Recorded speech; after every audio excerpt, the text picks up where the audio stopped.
قبول کرتا ہوں جو رحمان بھی ہے رحیم بھی ہے، خالق موت بھی ہے مالک زندگی بھی ہے،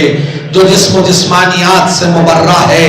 وحدہ لا شریک ہے، جو نظروں سے اوجھل ہے، رگ گردن سے قریب تر ہے، جو ذرے کو آفتاب بنانے کی صلاحیت رکھتا ہے اور آفتاب کو پلٹانے والے کا خالق ہے۔ میں اس کے نام سے کرتا ہوں ابتدائے سخن، زمین کن سے اگاتا ہے جو زمین و زمان، شعائے لوح خفی سے تراشتا ہے وجود، غبار قاف و قلم سے اجالتا ہے بدن، وہ رب نطق دل و چاں وہ کبریا میرا،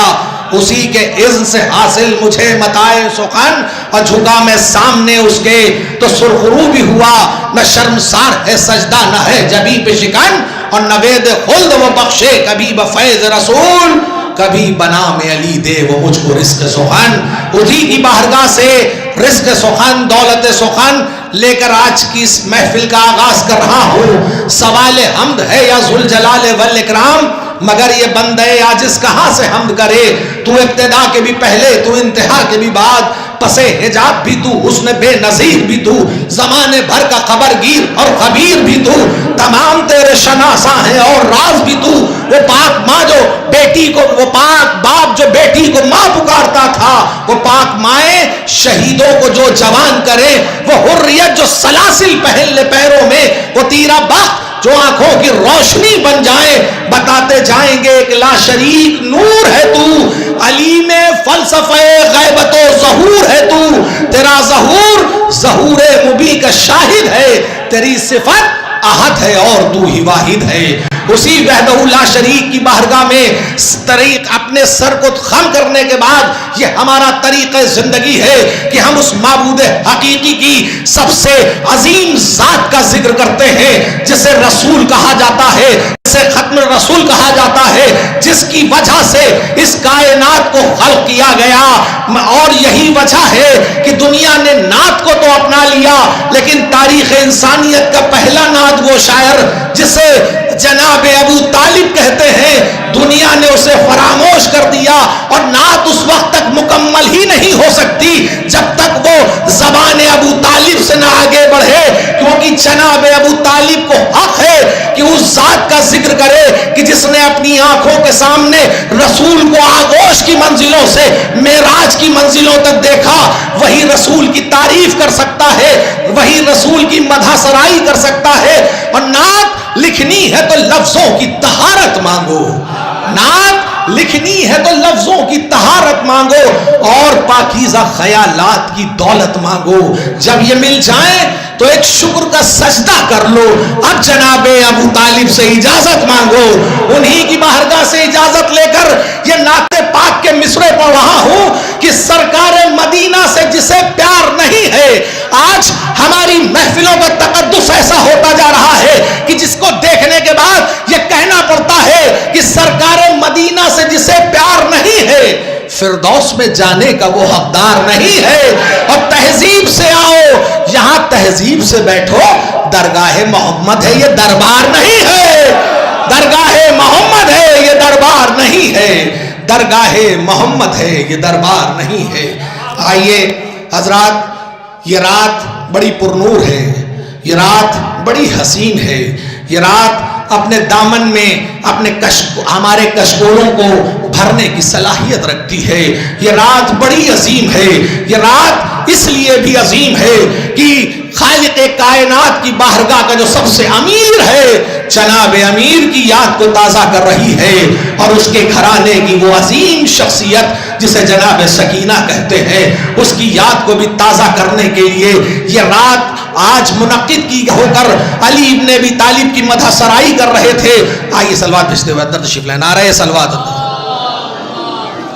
آئیے لو، یہ ہماری طرف سے تمہارے لیے شاباش، تم رکھ لو، لے نہیں رہا واپس، چلو اچھا دے رہی ہے، چلو خدا سلامت رکھے ایسے بچوں کو جو تحفے میں اپنے سے بڑی چیزیں دینا جانتے ہیں، اور اس بارگاہ میں جو تحفہ ملے اسے قبول کر لینا چاہیے، کیونکہ یہ وہ اس عظیم کی بارگاہ ہے جو امیر کائنات ہے۔ یہی وجہ ہے کہ ختمی مرتبہ حضرت محمد مصطفیٰ صلی اللہ علیہ وسلم صلوات بھیجتے اللہ کہ ایک حدیث ہے کہ مومن کا صحیفہ علی کی محبت ہے. میں بس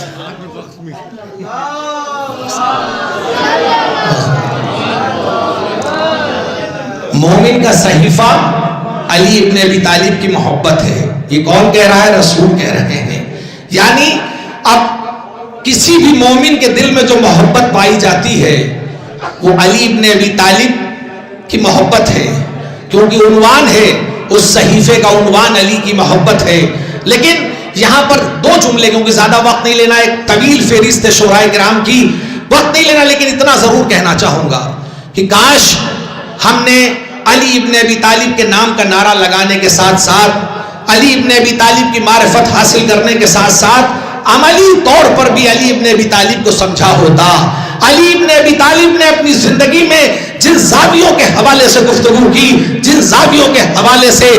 پروردگار کی بارگاہ میں کھڑے ہوئے, کیا ہمارا مومن جو ہمارا بندہ مومن ہے, جو علی ابن ابی طالب کا چاہنے والا ہے, پہلی صفت اس کے اندر یہ ہونی چاہیے کہ وہ نماز کا بہت بڑا پابند ہو. اگر وہ نماز کا پابند نہیں ہے تو اسے کچھ کہنے کا حق نہیں کہ وہ علی کا چاہنے والا ہے. اور اس کے بعد اگر اس کے اندر دوسری صفت یہ نہیں پائی جاتی کہ وہ حق کی ترویج کے لیے آگے بڑھے, حق کے لیے بولتا ہوا نظر آئے. بہت سی جگہ ایسی ہوتی ہے جہاں حق اپنے رشتہ داروں کے خلاف نظر آتا ہے لیکن دنیا نہیں بولتی. اگر دنیا نہیں بول رہی ہے تو اسے علی کا چاہنے والا اپنے کو کہنے کا حق نہیں ہے, کیونکہ حق وہیں پر ہوتا ہے جہاں حق گوئی پائی جاتی ہے, جہاں علی پائے جاتے ہیں. اور یہی وجہ ہے کہ جناب میثم تمار نے فراز دار سے آواز دی, جو علی کا چاہنے والا ہے وہ حق بولتا ہوا نظر آئے گا, گونگا بن کے نہیں رہے گا, کیونکہ علی کی معرفت حق بولنا سکھاتی ہے. اگر ہم حق کے لیے نہیں کھڑے ہو رہے ہیں تو ہمیں کہنے کا حق نہیں کہ ہم علی کے چاہنے والے ہیں, ہم حسین کے ماننے والے ہیں. اور یہی وجہ ہے کہ تریمہ ابن عدی جیسا صحابی امام علی جب دربار میں گیا ہے تو معاویہ کا دربار تھا.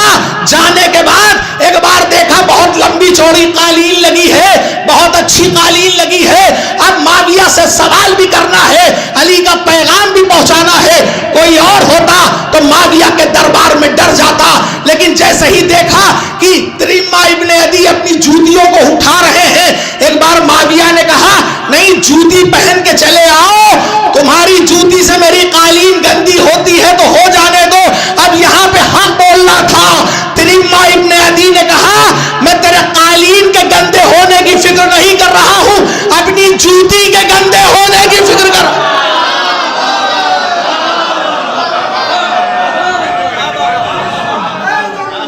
یا علی یا علی یا اللہ صلی علی محمد. میں اپنی جوتیوں کے گندے ہونے کی فکر کر رہا ہوں. جب ایمان اس مقام پر ہوتا ہے تب اسے کہنے کا حق ہے کہ وہ علی کا چاہنے والا ہے, وہ علی کا ماننے والا ہے. ورنہ صرف زبان سے یا علی کہتے نا شاید کسی صفت کی طرف لے جاتی ہو, لیکن علی کا چاہنے والا وہی ہے, چاہے وہ مسجد میں کھڑا ہو, چاہے میدان میں کھڑا ہو, حق بول کر دنیا کو بتائے کہ ہم علی والے ہیں. ابھی دنیا نے چند دنوں پہلے 12 دن کی ایک جنگ دیکھی تھی. دنیا آج حیرت ہے زدہ ہے, سپر پاور حیرت زدہ ہے کہ یہ کون ہے. ارے یہ وہ ہے کہ جس کی زندگی پر عکس علی ابن ابی طالب کا نقش پایا جاتا ہے, جس نے دنیا کو بتایا کہ جب علی کا غلام ایسا ہے تو علی کا مرتبہ کیسا ہوگا. کبھی گلوں کبھی خاروں میں کی ثنائے علی, خزاں میں اور بہاروں میں کی ثنائے علی. ہزاروں لاکھوں کروڑوں سلام میثم پر, زباں کٹی تو اشاروں میں کی ثنائے علی, زباں کٹی تو اشاروں میں کی ثنائے علی. آئیے